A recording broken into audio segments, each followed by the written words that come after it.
when you come to an agreement with two different parties, you have people on both parties vote for it. But the difficulty that's different than any time before is the Democrats will tell you there's nothing in the bill for them. Nothing. The president, numerous times, he kept asking for tax increases, new government programs, and I just said no. And he says, well, there's nothing in it for us to vote for. I said, well, this debt ceiling increase we can go forward on. I'm not sure people want to go past that deadline and interest rates go up another. That's Kevin McCarthy on all of that. The debt ceiling fight, a really big, true test of his power and whether or not he'll keep his speaker's gavel. Welcome back to the program. Dana Loesch with you this Tuesday, although it feels like a Monday. It's like a Monday, Tuesday, start of the week. You can listen across the country, coast to coast. You can also stream the program, Facebook, YouTube. Always good discussion there, and Channel 347, Direct TV. We've been going through some of what is in the details of this debt ceiling. And now the reason why I'm kind of focusing on it a little hardcore is because you have the drop dead deadline of June 5th and the vote's expected on Wednesday, is what I believe. The vote's going to be on Wednesday, and there are a lot of, not everybody's on board, obviously. There's a lot of arguing over who's going to support what the strategy is going to be. I get that we have a divided D.C. And I also get that there is we just have way too much government spending. My hurdle, because I see a lot of people trying to sell me on this notion that Speaker McCarthy has been handled a very rough, very bad deal. He's had a bad hand. And I understand that argument, but at the same time, Republicans control the House. That doesn't mean that you have to capitulate to Democrat demands. Just because Democrats want to have, some of these I'm looking at just a number of the climate stuff, for instance, or the work requirements, like you're suspending work requirements for Medicaid. Even you're not including that. It scraps the $131 billion in cuts.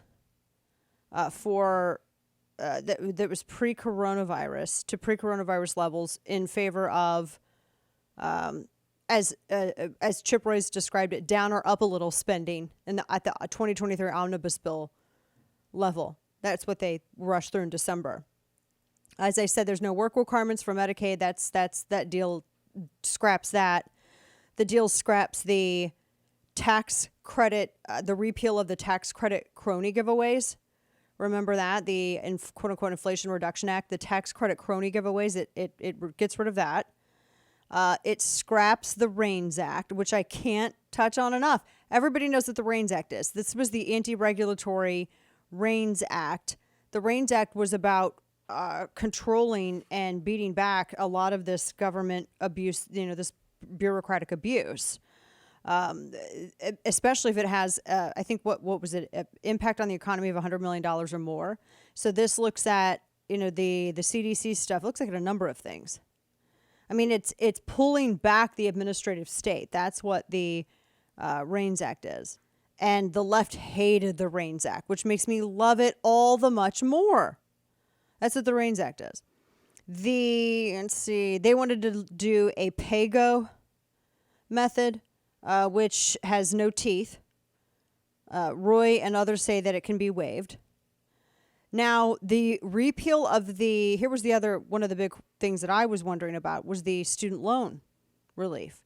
Now, remember that's one of the things that Biden was pushing to have this debt relief, and the majority of it dealt with, and the numbers that I shared last week were from Office of Management and Budget. So if you're upset with the drive-bys, if they're upset with the numbers, it's from Biden's government.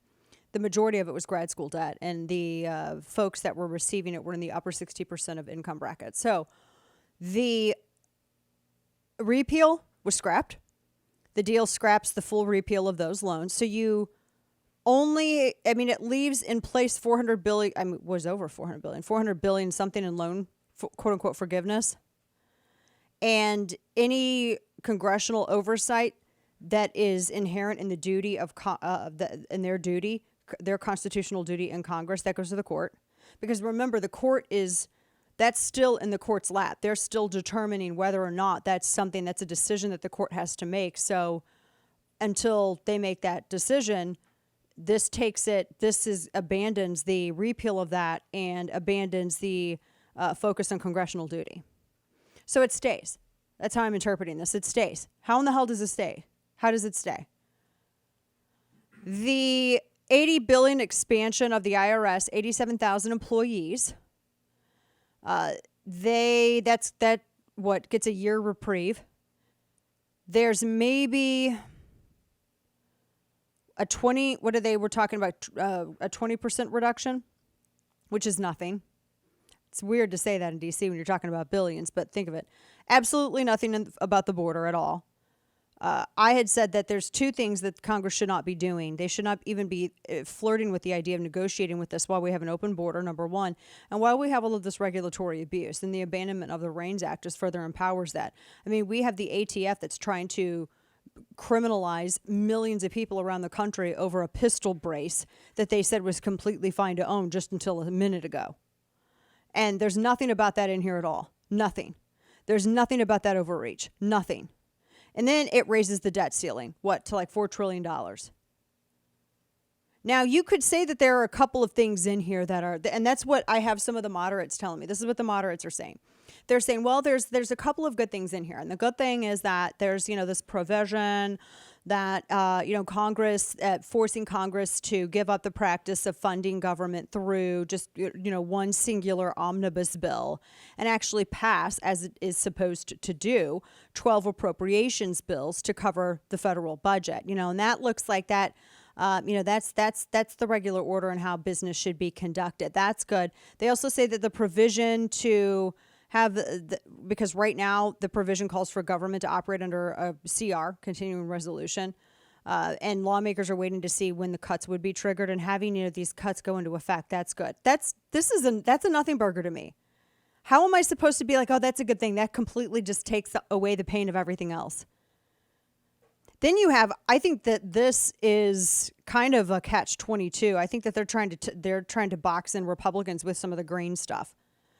So to go back to that really quickly, they're discussing the imposition of a 1 to 2 year time limit to complete environmental reviews for energy and infrastructure projects, expediting permits.